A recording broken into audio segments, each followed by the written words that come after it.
কারেন্টটা চলে গেছে, যার কারণে আপনারা বিচ্ছিন্ন হয়ে গেছেন আর কি। যাই হোক,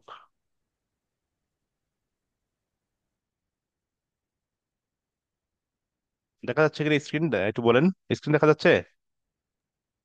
Yes, sir. আচ্ছা, দেখা গেলে ভালো। আচ্ছা, পড়েন দেখি, এবার এবার পড়েন কি বলছে এটা। The trial balance shows supplies 0 and supplies expense 1500. If 800 of supplies are on hand at the end of the period, the adjusting entry is আচ্ছা, একটু আগে আমি যে কথা বলছি ওই ওই জান্টালটা দিচ্ছি এখানে। সাপ্লাইজ হলো অ্যাসেট, কেমন? আর সাপ্লাইজ এক্সপেন্সটা হলো ব্যয়। এখন আমরা বলছি সাপ্লাইজ জিরো মানে কি? সাপ্লাইজ দেওয়া নাই, সম্পদ এখানে দেওয়া নাই। দেওয়া আছে কি কোথায়? ট্রায়াল ব্যালেন্সের কথা বলা আছে। Trial balance shows, trial balance দেখা যাচ্ছে যে সাপ্লাইজ নাই, দেওয়া আছে সাপ্লাইজ এক্সপেন্স 1500। আমরা বলছি যদি সাপ্লাইজ এক্সপেন্স আকারে দেওয়া থাকে, দেওয়া থাকে, তাহলে আমাদেরকে সম্পদের জবাব দিতে হবে, কেমন?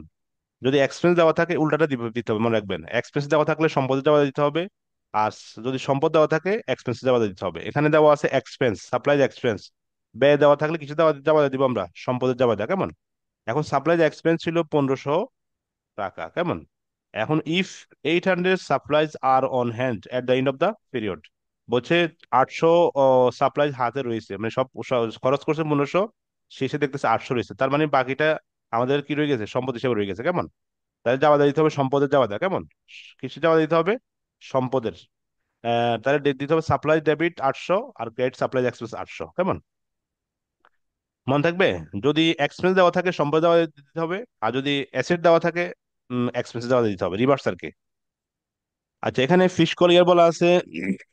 এটা আমরা আগে ক্লাসে বলছি। ফিসকল ইয়ার মানে accounting time period of 1 year length, যেটা আম, আর্থিক বছরে আমাদের যে বাজেট বলা হয় আর কি, এটা এটা হলো ফিসকল ইয়ার। আর ক্যালেন্ডার ইয়ার হলো জানুয়ারি 1 থেকে ডিসেম্বর 31 পর্যন্ত, কেমন? আচ্ছা, এগুলা সিম্পল বিষয়, আর বেশি লেট করবো না, শেষ করে দিই তাড়াতাড়ি নাকি? Which of the following is a incorrect concern of the worksheet? কি বলেন তো, এটা পড়েন, কি পড়েন, কি বলছে, উত্তরটা কি বলছে? the worksheet is distributed to management and other interested parties. এটা এটা ভুল, তো কেমন? বলা এটা ভুল, বাকি ওয়ার্কশিটে কাজটা করে না। আদার ইন্টারেস্টেড পার্টির সাথে তার যোগাযোগ দরকার নাই, কেমন? Worksheet is used only accountant only, শুধু হিসাব রক্ষক এটার কাজ করে, অন্যদের কোনো কাজ নেই এটার। It is not distribute to other parties. হ্যাঁ, তারপর? In a worksheet, net income is entered in the following columns. আচ্ছা, নেট ইনকাম কোথায় কোন পাশে দেখানো হয়?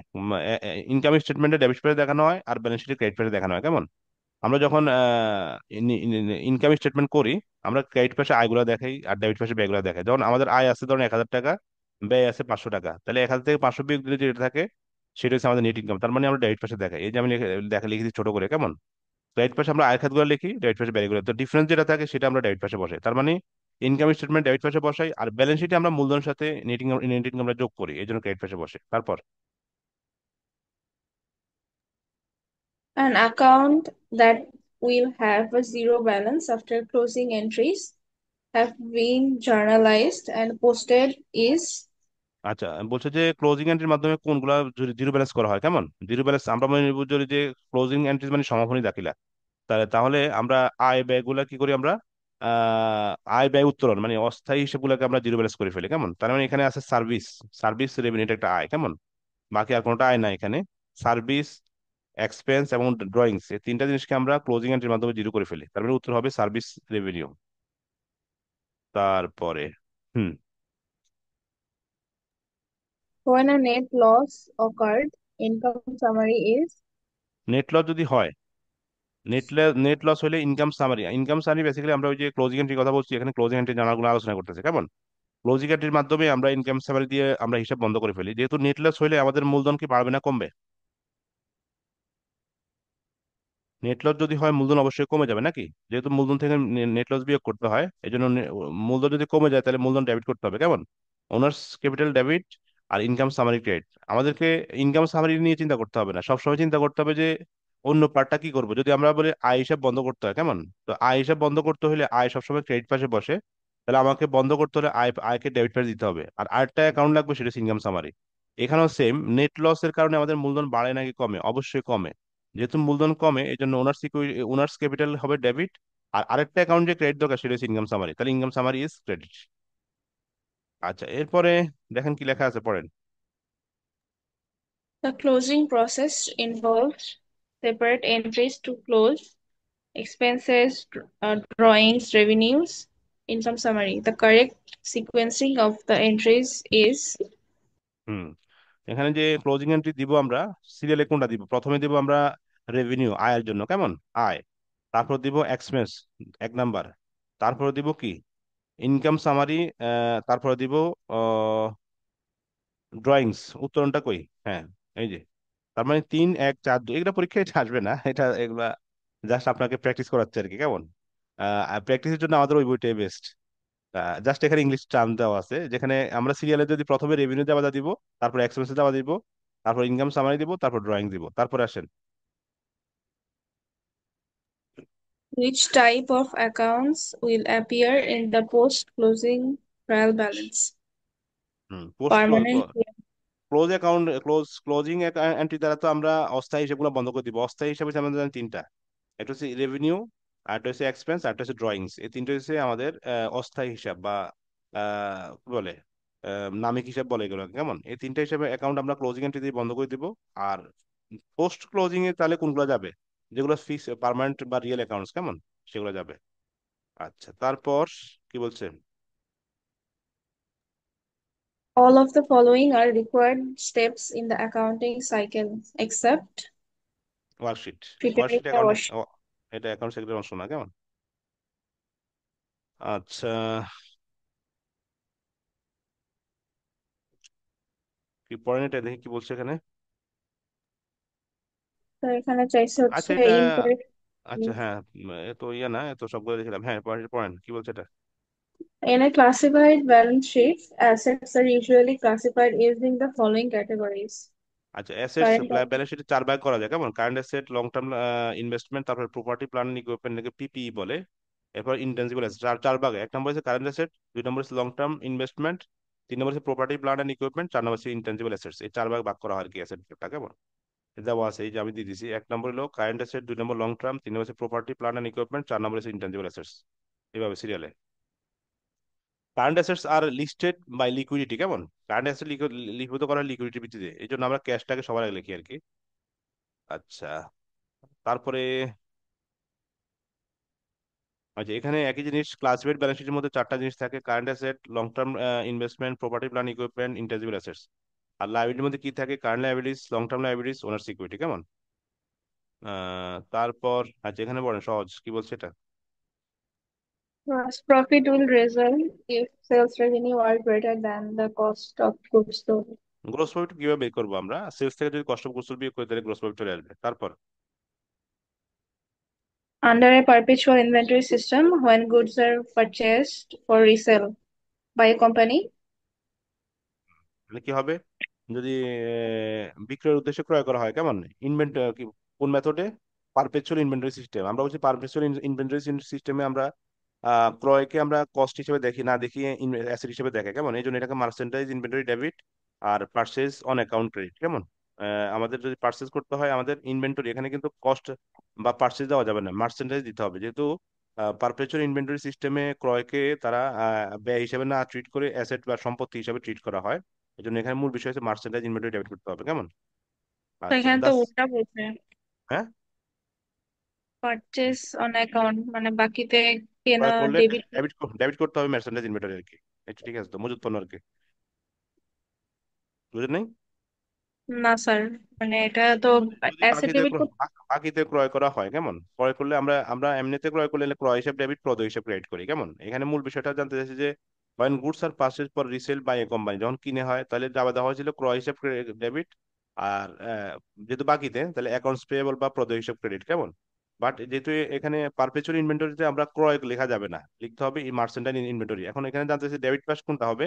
এখানে পার্চেজ অন অ্যাকাউন্ট, বাকিতে ক্রয়ের ফলে, আর ডেবিট হবে মার্চেন্টাইজ ইনভেন্টরি, মজুত পণ্য। তারপর, The sales account that normally have a debit balance are hmm sales discount, sales return, and allowances. Hmm sales তো ক্রেডিট, আর সেলস রিটার্ন ডিসকাউন্ট এটা হচ্ছে রিভার্স, কেমন। এর বিপরীত আয় হিসাব বলে। সেলস ডিসকাউন্ট, সেলস রিটার্ন, এগুলোর কারণে সেলসটা কমে যায়, এই জন্য এই দুইটা ডেবিট ব্যালেন্স, কেমন। আচ্ছা, এরপর বলছে এখানে একই কথা, which of the following accounts will normally appear in the ledger of a merchandise company that uses a perpetual inventory system. এখানে কস্ট অফ গুডস সোল্ড দেখানো হয়, যেটা পিরিয়ডিক সিস্টেমে দেখানো হয় না, কেমন? এখানে কস্ট অফ গুডস সোল্ড, যেমন যদি পণ্য বিক্রি করা হয় এখানে আমাদেরকে বিক্রয় হিসাবে লিখতে হয়, আবার বিক্রিত পণ্যের ব্যয়ের জন্য যা দিতে হয়, আমরা এটা আলোচনা করছি আগে। আচ্ছা, আচ্ছা এটা পড়েন, 8 নম্বরটা কি বলছে? The multiple step income statement for a merchandiser shows each of the following features except আচ্ছা, multi step income statement gross profit থাকে, কস্ট অফ গুডস সোল্ড বিক্রি বের করতে হয়, রেভিনিউ সেকশন আছে, বাট ইনভেস্টিং অ্যাক্টিভিটিস সেকশন এটা নাই। আমরা জানি ক্যাশ ফ্লো স্টেটমেন্ট মধ্যে 3টা পার্ট আছে, কেমন? Operating activities, investing activities, financial activities. তার মানে এটা হচ্ছে ইনভেস্টিং অ্যাক্টিভিটির ক্যাশ ফ্লো স্টেটমেন্টের একটা অংশ, এখানকার অংশ অংশ না। আচ্ছা, এখানে কি দেওয়া আছে? সেলস দেওয়া আছে 4 লাখ, কস্ট অফ গুডস দেওয়া আছে 3,10,000, তাহলে প্রফিট কত, কেমন? গ্রোস প্রফিট কত কত? অপারেটিং এক্সপেন্স এখানে কাউন্ট করতে হবে না, operating expense cost of goods এর মধ্যে ঢুকে গেছে, কেমন? তার মানে 4 লাখ টাকা সেলস আর কস্ট অফ গুডস 3,10,000, 4 লাখ থেকে 3,10,000 গেলে 90,000। খুবই সিম্পল এগুলো অ্যাকাউন্টিং ইস্যু, এর থেকে ভালোই ইকুয়েশন আমরা করাইছি আগে। Single step income statement is statement, কেমন? এটা দ্বারা কি বোঝায়? সেলস রেভিনিউ থেকে আমরা এক্সপেন্স গুলো বাদ দিতে হয়, এটা আর কি, কেমন? Sales revenue and other revenue and gains are reported in the revenue section of income statement. যতগুলো আয় আছে আমরা এক পাশে দেখাই, কেমন? তারপরে আর কি আছে? আচ্ছা, এটা এটা এটা পড়ান দেখি কি বলছে। if beginning inventory is 60,000, cost of goods sold, goods purchased is 3 hmm lakh 80,000, hmm. and ending inventory is 50,000, cost of goods sold is, search a formula দিয়ে বের করতে হবে, beginning inventory plus COGS minus ending inventory. কি হবে বুঝা গেছে? এটা জি একদম স্যার। সিম্পল নাকি? একদম সিম্পল বিষয়, যে inventory minus cost, inventory plus cost of goods minus এটা করলে হয়ে যাবে। তারপরটা কি আছে? When goods are purchased for resale by a company using a periodic inventory system, purchase account debit হবে। এই আর কি, ওই ওই অঙ্কটাই, কেমন? ওটা এখানে জাস্ট পিরিয়ডিক ইনভেন্টরি সৃষ্টি হওয়ার কারণে মানে পার্সেস ডেবিট, আর ওখানে বলা আছে মার্চেন্ডাইজ, এটা আর কি, ওখানে ছিল এটা পার্সেস অন অ্যাকাউন্ট আর debit to merchandise inventory, just perpetual বললে মার্চেন্ডাইজ ইনভেন্টরি ডেবিট, এই আর কি। পার্সেস এটা একটা কস্ট, যেহেতু পিরিয়ডিক ইনভেন্টরিটা এটাকে ব্যয় হিসেবে দেখানো হয়, আর পারপেচুয়াল এটাকে একটা সম্পদ হিসেবে দেখানো হয়, এই আর কি, আর কিছু না। তারপর কি স্যার এখানে বলছে? তো হুম, এখানে ইনভেন্টরি ডেবিট হওয়ার কথা না, মানে ওই যে ইয়াতে পারপেচুয়ালে। হ্যাঁ, ক নম্বরটা উত্তর। তাহলে এখানে যে পারচেজ অন অ্যাকাউন্ট ডেবিট বলতেছে যে, এটা তো পিরিয়ডিক সিস্টেম, এই যে পিরিয়ডিক ইনভেন্টরি সিস্টেম। না না স্যার, আমি পারপেচুয়ালের জন্যই বলতেছিলাম, তখন তো এই নাম্বার, পারপেচুয়াল, তখন ছিল পারপেচুয়াল সিস্টেম বলা ছিল প্রশ্নে, বলা ছিল তখন তো যে এই when goods are passed for resale by a company using a periodic, এখানে বলা আছে পিরিয়ডিক। ওই প্রশ্ন ছিল পারপেচুয়াল ইনভেন্টরি সিস্টেম, যদি পারপেচুয়াল ইনভেন্টরি সিস্টেমে যদি পণ্য বিক্রির উদ্দেশ্যে ক্রয় করা হয় তখন যাবে কি হবে? তখন বলা হবে, তখন উত্তর হবে এই পার্চেজ অন অ্যাকাউন্ট আর ডেবিট টু মার্চেন্ডাইজ, তখন ছিল ওটা এই অপশনটা, কেমন? এটা উচিত ছিল। বাট এখানে বলা আছে একই প্রশ্ন, এখানে বলা আছে পিরিয়ডিক ইনভেন্টরি সিস্টেম, তখন যাবে কি হবে? তখন বলা হবে পার্চেজ অন অ্যাকাউন্ট আর ডেবিট টু পার্চেজ, অর্থাৎ ক্রয় ক্রয় হিসেবকে ডেবিট করতে হবে এখানে, বুঝে নাই? স্যার স্যার আমি বুঝতে পারছি যে ইনভেন্টরি ডেবিট করতে হবে, কিন্তু এখানে এটা বোঝাচ্ছে না যে অন অ্যাকাউন্ট পারচেজ এটাকে ডেবিট করতেছে। না না, এখানে অন অ্যাকাউন্ট মানে হচ্ছে বাকিতে ক্রয়, অন অ্যাকাউন্ট মানে হচ্ছে বাকিতে। এখানে তারা চাপাতা জানতে চায় না, তারা জানতে ডেবিট পাশে কি বসবে, ডেবিট পাশে কি পার্চেজ বসবে না মার্চেন্ডাইজ ইনভেন্টরি বসবে, এটা হচ্ছে তাদের প্রশ্নটা। ক্লিয়ার? হ্যাঁ, জি স্যার। আচ্ছা, তারপর In a minimum worksheet, merchandise inventory is shown in the following columns. Adjusted merchandise price. Inventory, হ্যাঁ হ্যাঁ, ইন ব্যালেন্স শিট, যেহেতু এটা একটা অ্যাসেট, এটা ট্রায়াল ব্যালেন্স, মানে এটা ক্লোজ এন্ট্রি বন্ধ করা যাবে না, কেমন? এই আর কি। আচ্ছা, এখানে একটা সমীকরণ দেওয়া আছে সহজ, যে সেল দেওয়া আছে এত, গ্রোস প্রফিট দেওয়া আছে এত, তাহলে কষ্ট বুঝছো কত, এটা থেকে এটা বিয়োগ করলে হবে 745,000 টাকা, কেমন? আর গ্রোস প্রফিট থেকে যদি আমরা নেট ইনকাম বিয়োগ করে অপারেটিং এক্সপেন্স পেয়ে যাবো, এগুলো সিম্পল বিষয়। আহ,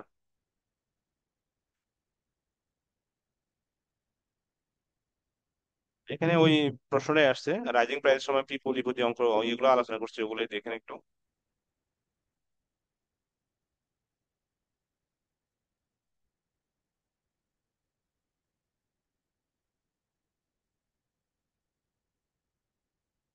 আচ্ছা, if A customer return goods for credit, কেমন, যদি বিক্রি পণ্য ফেরত আসে তাহলে কোথায় আসবে?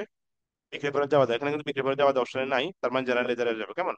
আমরা বলছি কিছু যাওয়া যায় সাধারণ যাওয়া যায়, কিছু আছে বিশেষ যাওয়া যায়, যেগুলো বিশেষ সাধারণ যাওয়া যায় বিশেষ যাওয়া যায় যদি অপশন দেওয়া না থাকে তখন সেটা জেনারেল যাওয়া যায় চলে যাবে, এগুলো আমরা আলোচনা করছি। Because sales return are normally include general, যদি সেলস রিটার্ন এখানে অপশন থাকতো তাহলে সেলস রিটার্ন উত্তর হবে, সেলস রিটার্ন যেহেতু নাই জেনারেল লেজার, কেমন। এই যে এগুলো এগুলো স্পেশাল যাওয়া যায়, কেমন, sales journal, cash receive journal, purchase journal, cash payment journal. আর যদি এগুলো না থাকে তখন জেনারেল জার্নালে চলে যায় আর কি। আচ্ছা, an organization use internal control to enhance the accuracy of and reliability, it safeguard its assets. The picture of internal control do not include management responsibility, কেমন, কারণ management responsibility is a part of personal control. তারপরে physical control do not include independent bank reconciliation, এগুলো এতটা importance না। আচ্ছা, এটা আপনাদের সাথে পরিচিত, দেখেন এটা পারেন কিনা, কি বলছে। In a bank reconciliation, deposits in transit are যোগ করতে added হয়, to the balance. Added to the bank balance, যোগ করতে হয়, কেমন, বকেয়া হলে বিয়োগ করতে হয়, আর ডিপোজিট ট্রানজিটে যোগ করতে হয়, আমরা এগুলো আলোচনা করছি, কেমন। আর এরপর এটা কি বলছে? The reconciliation item in a bank reconciliation that will result in an adjusting entry by the depositor is bank service charges. Adjusting end মানে জাবাদা দিতে হবে, কেমন, জাবাদা দিতে হবে যেগুলো ব্যাংক নগদান প্রতি নিবদ্ধ করা হয়নি ওগুলোর জন্য, কেমন। ব্যাংক সার্ভিস চার্জ চার্জ করা হয়েছে, এটা bank is the act of banker, এটা ব্যাংকের কাজ। ব্যাংক সার্ভিস চার্জ করছে মানে ব্যাংক অ্যাকাউন্ট থেকে টাকা কেটে ফেলছে, বাট ডিপোজিটর জানে না এখনো, কেমন, তো ডিপোজিটর যখন জানবে সেটা অ্যাডজাস্ট করবে, কেমন, ব্যাংক তার অ্যাকাউন্ট থেকে কমাবে। আচ্ছা, এরপরে দেখেন কি লেখা আছে। Which of the following items in a cash drawer at November 30 is not cash? আচ্ছা, ক্যাশ ড্রয়ার, কেমন, নগদ উত্তোলন করা হয়েছে নভেম্বর 30 তারিখে, ইজ নট ক্যাশ, কিন্তু এটা ক্যাশ হিসেবে কাউন্ট করবে না কেন? কারণ এখানে কাস্টমার চেক ডেটেড ডিসেম্বর 1 তারিখে, অর্থাৎ নভেম্বরের কোনটা আমরা লিপিবদ্ধ করব না। Money orders, coins and currency, a customer cheque dated December 1 তারিখ, a customer cheque dated November 28। নভেম্বরের মাস যেহেতু 30 তারিখ, 30 তারিখের লেনদেনগুলো আমরা এই মাসে লিপিবদ্ধ করতে পারবো, 30-এর পরে যেগুলো যায় সেটাই এই মাসের লেনদেন না, এই জন্য ডেটেড ডিসেম্বর 1 তারিখে আমরা এটা উত্তর লেখাতে পারবো না, কেমন, because December is first is the next month, এটা পরবর্তী মাস চলে যাবে। আচ্ছা, তারপরে কি বলছে এখানে, পড়েন তো, পড়া যাচ্ছে এটা। Yes, sir. Which of the following statements are correctly describe reporting of the cash, level of cash? কি বলছে? Cash is listed first in the current asset section. হ্যাঁ, মানে রিপোর্টিং পাশে ক্যাশটা হলো যে সবচেয়ে লিকুইড, এই জন্য ক্যাশ দিয়ে শুরু করতে হবে, কেমন। আমরা যখন স্টেটমেন্ট রেডি করবো কারেক্টলি ডিসক্রাইব রিপোর্টিং ক্যাশ, তাহলে কি করতে হবে, ক্যাশ ইজ লিস্টেড ফার্স্ট, প্রথমে লিখতে হবে in the current asset section. চলতি সম্পদের পাশে সবার আগে কি লিখতে হয়, কারেন্ট অ্যাসেটের পাশে লিখতে হয় ক্যাশ, সবচেয়ে লিকুইড ক্যাশ। আচ্ছা, এটা আমরা ডিসকাউন্ট রিলেটেড একটা অঙ্ক আমরা করাইছিলাম, এটা আপনাদের বার্তা সেকশন আলোচনা করছি, ওখানে পড়েন দেখি কি বলছে এখানে। কি লিখছে এটা একটা ড্যাশ কোম্পানি কোম্পানি পয়েন্ট, হ্যাঁ হ্যাঁ, এই কোম্পানি বললে হবে, হ্যাঁ। on June 15 sells merchandise on account to Dash Company for 1000 terms. To buy 10 and by 30 on June 20, Chess Company returns merchandise worth 300 to that company. তারপরে payment is received from Chess Company on the balance due 24 তারিখে আর কি. What is the amount of cash received? কত So টাকা করে নগদে receive করছে, কেমন, এটা মূলত ডিসকাউন্টের একটা ম্যাথ দিছে পড়ো, কিন্তু বিষয়টা একদম সিম্পল, কেমন। এগুলো আমরা ক্লাসে আগে আলোচনা করছি, এখন ইংলিশে আসছে। জুন 15 তারিখে মার্চেন্টাইজ অন অ্যাকাউন্ট বাকিতে কি করা হয়েছে, আহ কিনা হয়েছে, কেমন, 1,000 টাকার পণ্য, 1,000 টাকার পণ্য কিনা হয়েছে। এখানে শর্ত দেওয়া আছে, টার্মস মানে শর্ত, 2/10, অর্থাৎ যদি 15 তারিখে কিনা হয়েছে আরো 10 দিনের মধ্যে যদি পরিশোধ করা যায় তাহলে আরো 2% ট্যাক্স মানে ইয়ে পাবে, ডিসকাউন্ট পাবে, কেমন। আর N30 মানে হচ্ছে 30 তারিখের মধ্যে, 30 দিনের মধ্যে পরিশোধ করতেই হবে, কেমন, লাস্ট হচ্ছে 30 তারিখ, অর্থাৎ জুনের 30 তারিখের মধ্যে অবশ্যই পরিশোধ করতে হবে। বাট যদি দশ 10 দিনের মধ্যে পরিশোধ করে, অর্থাৎ 15 আর 10 25, 25 তারিখের মধ্যে যদি পরিশোধ করতে পারে তাহলে আরো 2% ডিসকাউন্ট পাবে। অন জুন 20 কিনছে 15 তারিখে 1,000 টাকার পণ্য, কেমন, অন জুন 20 রিটার্নস মার্চেন্ডাইজ, তারা ফেরত দিচ্ছে 300 টাকা, তাহলে 1,000 থেকে 300 টাকা ফেরত দিলে আর হইলো 700 টাকা। তাই এই দেখেন 1,000 বিয়োগ 300 মোট 700 টাকা, কেমন। এখন on June 24 payment is received, তাহলে 24 তারিখে কি করা হয়েছে, রিসিভ করা হয়েছে কেমন। তার মানে আমাদের 15 তো বলছে যে 15 তারিখ কেনা হয়েছে, আর 10 তারিখে 10 দিনের মধ্যে হলে 25 তারিখ, তাহলে সে 24 তারিখের মধ্যে পেমেন্ট করেছে কেমন। তাহলে শর্ত ফিল হয়েছে কেমন, তাহলে সে আর 2% পাবে। তো 700 টাকার 2%, 2% আমরা কাউন্ট করি হবে 7 × 14, 14 টাকা কেমন। তো 700 থেকে 14 বিয়োগ করলে থাকবে 600, কত, 686, উত্তর হচ্ছে 686, এই আর কি। আচ্ছা, এগুলা সিম্পল, দেখলে পারবেন বিষয়টা। আচ্ছা, এখানে কিছু থিওরি আছে, এগুলা আমরা আর এগুলো আলোচনা করছি। লুকা ফ্যাসিওলি, তার বাড়ি ইতালি, সে হিসাব বিজ্ঞান আবিষ্কার করছে, আইডেন্টিফাইং রেকর্ডস। হিসাব বিজ্ঞান সংজ্ঞা হচ্ছে identifies records communication the economic events, অর্থনৈতিক লেনদেনগুলো ইয়ে করা। আর হিসাব বিজ্ঞান ল্যাটিন শব্দ অ্যাকাউন্টিং, ল্যাটিন শব্দ ক্যালকুলি থেকে আসছে, এটা পরীক্ষা দিয়ে দিতে পারে কেমন, ক্যালকুলি, ক্যালকুলি আসছে, যার অর্থ হচ্ছে টু কাউন্ট, গণনা করা আর কি। আর অ্যাকাউন্টিং কে বলা হয় language of business, accounting the language of business. Accounting নানান রকম নাম আছে কেমন, এর মধ্যে একটা হচ্ছে ল্যাঙ্গুয়েজ, ল্যাঙ্গুয়েজ অফ বিজনেস। তারপরে অ্যাকাউন্টিং এর ফাংশন গুলো আছে, এখানে অনেক রকম function. Users of accounting information, internal users, external users. এটা থেকে একটা প্রশ্ন আসবে পরীক্ষা, ইন্টারনাল ইউজ কারা কেমন, হু প্ল্যান, অর্গানাইজার এবং রান এ বিজনেস, যারা কি করে, ম্যানেজার্স হু প্ল্যান, যারা প্ল্যান গ্রহণ করে, অর্গানাইজ করে এবং রান এ বিজনেস, যারা ব্যবসা পরিচালনা করে, ইন্টারনাল রিপোর্টস তৈরি করে, তারা হচ্ছে ইন্টারনাল ইউজার্স। আমরা বলছি যে internal auditors, directors, marketing, production manager, finance director, company officer. External users কারা আছে, একটু লেওয়া আছে, investor, creditor, taxing authorities, regulatory agencies কেমন, trade commission, securities exchange commission, এটা হচ্ছে রেগুলেটরি এজেন্সিস। এনবিআর কেমন, ট্যাক্সের মধ্যে আছে NBR, customers, labour union, economic planners, গবেষক, আরো আছে এক্সটার্নাল অডিটর্স, এরা কেমন। এরপরে গ্যাপটা পড়তে হবে, লিস্ট অফ গ্যাপ। গ্যাপের মধ্যে the first GAAP in the world provided by Luca Pacioli, প্রথম গ্যাপ যেটা সেটা প্রোভাইড করছে লুকা ফ্যাসিওলি, সেটা দ্বৈত সত্তা কেমন, ডুয়াল অ্যাসপেক্ট কনসেপ্ট। এরপরে 12টা গ্যাপ আসছে, সেটা বলছে যে গ্যাপ আসছে যেটা আমরা অপারেটিং গাইডলাইন্স আলোচনা করছি, সেটা পড়ছে গ্যাপকে, এগুলো ডিরেকশন দিচ্ছে FASB, financial accounting standard board. এখানে 4টা অ্যাজাম্পশন, 4টা প্রিন্সিপাল আছে কেমন, separate and economic, economic entity assumption, going concern assumption, monetary unit assumption, periodicity assumption, এই 4টা অ্যাজাম্পশন। এরপরে আছে আপনার historical cost principle, revenue recognition principle, matching principle, full disclosure principle, এই 4টা হলো প্রিন্সিপাল। আর 4টা হচ্ছে কনস্ট্যান্ট কেমন। এর মধ্যে আমি বলছি তাদেরকে পড়তে হবে ম্যাটেরিয়ালিটি কনস্ট্যান্ট আর কনজারভেটিজম কনস্ট্যান্ট। আচ্ছা, other GAAP or accounting qualities stated, আর কিছু হিসেবে কিছু গুণ আছে, relevance, predictive value, feedback value, time, এগুলো আমরা আলোচনা করছি। রিলায়েবিলিটি, ভেরিফাইবিলিটি কেমন, নিউট্রালিটি কখন হবে। আর another GAAP stated IRC accrual basis, বকেয়া ভিত্তি, এটা আমরা একটু আলোচনা করছি। বকেয়া ভিত্তি মানে বকেয়া সংক্রান্ত লেনদেন লিপিবদ্ধ করা যাবে। ডুয়াল এক্সপার্টস মানে হচ্ছে each transaction has two side, দুটি পক্ষ থাকবে প্রতিটা লেনদেনে কেমন। সেপারেট এন্টিটি মানে হচ্ছে ব্যবসা থেকে মালিক আলাদা, গোয়িং কনসার্ন ব্যবসা প্রতিষ্ঠান চলতে থাকবে, business enterprise will continue for চলতে থাকবে কেমন। মনিটারি ইউনিট মানে হচ্ছে all all economic activities of business enterprise is measured by monetary unit, টাকার অর্থের মূল্যায়ন করতে হবে। অর্থের মূল্যায়ন না করলে হবে না। পিরিয়ডিসিটি মানে হলো যে enterprise can depend into N artificial time period, হ্যাঁ, কৃত্রিমভাবে ভাগ করতে হবে। হিস্ট্রিক্যাল কস্ট প্রিন্সিপালের মূল কথা হচ্ছে যে assets and liabilities are recorded on the acquisition price কেমন, অর্জন মূল্য লিপিবদ্ধ করতে হবে। রেভিনিউ রিকগনিশনের মূল কথা হয় it is realised or earned, যখন অর্জিত হবে কেমন। আর ম্যাচিং প্রিন্সিপাল আয়ের সাথে ব্যয় সমান করে নিতে হবে, এই বিষয়গুলো আর কি কেমন।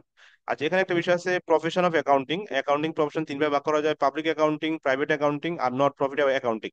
আচ্ছা, পাবলিক অ্যাকাউন্টিং বলতে কি বোঝায়, যারা সার্টিফাইড অ্যাকাউন্টেন্ট তাদেরকে পাবলিক অ্যাকাউন্টিং বলে কেমন, সার্টিফাইড।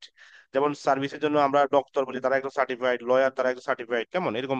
হিসাব বিজ্ঞানের মধ্যে সার্টিফাইড আছে, সার্টিফাইড কারা, যারা চার্টার্ড অ্যাকাউন্টেন্ট, সি হোল্ডার, যারা তারা মূলত অডিটের কাজটা করে, অডিটের কাজটা করে, ট্যাক্সেশনের কাজটা করে কেমন।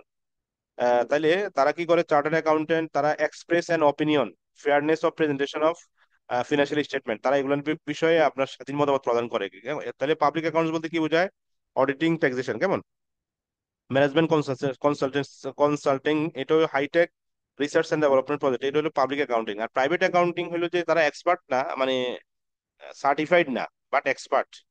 যেমন জেনারেল অ্যাকাউন্টিং, হিসাব রক্ষণ করার কাজ করে, কস্ট অ্যাকাউন্টিং তৈরি করে, বাজেট তৈরি করে কেমন, cost of goods sold, operating এগুলো নির্ণয় করে, অ্যাকাউন্টিং ইনফরমেশন সিস্টেম ঠিক থাকে, ট্যাক্স অর অ্যাকাউন্টিং করে থাকে, ইন্টারনাল অডিটিং করে থাকে কেমন।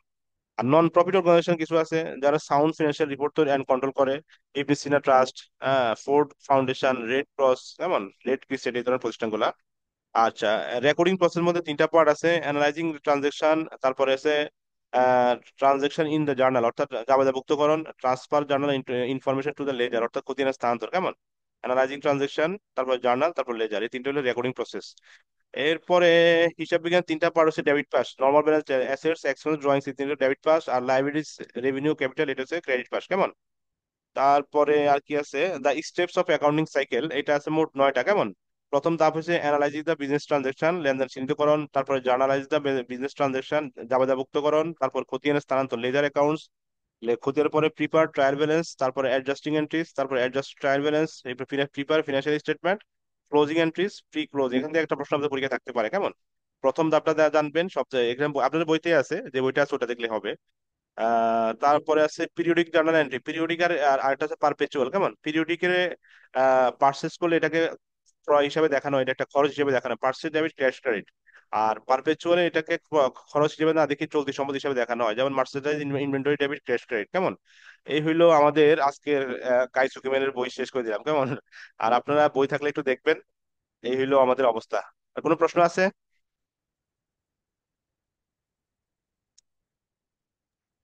আর স্যার কোনো এটা প্রশ্ন আছে? এটা দেখে মনে হচ্ছে স্যার ইংলিশে কোশ্চেন পড়বে না।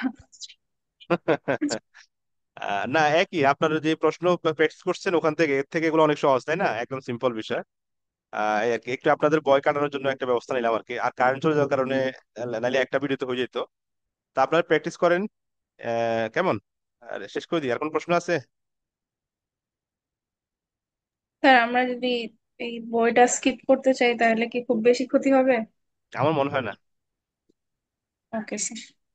এটা একটু দেখেন, যেটা দিছি এটা একটু দেখেন। যদি ভাগ্য ভালো হয় তো একটা দুইটা এক দুইটা পাইতেও পারেন এখান থেকে। আহ, তাহলে আচ্ছা রেখে স্যার। রেখে দিই নাকি?